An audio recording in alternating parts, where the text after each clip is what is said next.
है। आज म चाहिँ मेरो चाहिँ आज छुट्टी काम, त्यही भएर छुट्टीको दिन चाहिँ आज म रुम अलिक फोहोर भएछ भने रुम सफा गर्दैछु। बिहानै उठेर हात मुख धुयो, नुहायो, कपडा धुयो, ड्रेसहरू सुकाएर अनि रुम सफा गर्दै हो। रुम सफा गर्दै उता बाहिर हाउसकिपिङ एकजना दिदी आएको रहेछन्, उसलाई मफ थापेर अनि रुम सफा गर्नु परेन। रुमहरू फेरि रुममा बस्ने केटाहरू अलि सफा गरेर बस्दैन, अलिक फोहोरी टाइपको बस्छलाई खिचिङ गरेर लाग्छ। त्यही भएर मैले चाहिँ सबै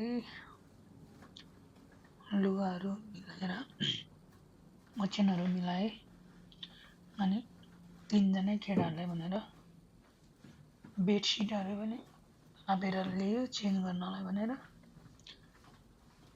अनि केटाहरू चाहिँ काममा गएको छु, रुममा चाहिँ म एक्लै छु आज।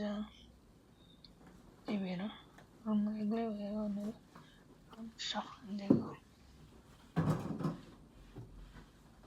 रुम सफा गर्दैछु।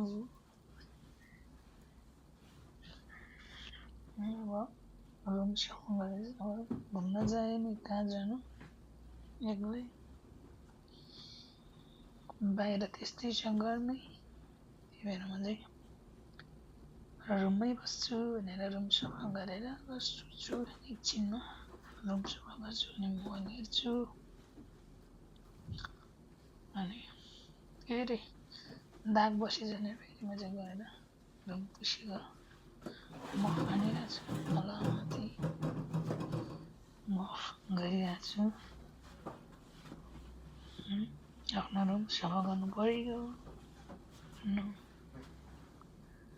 रुम सफा गरेको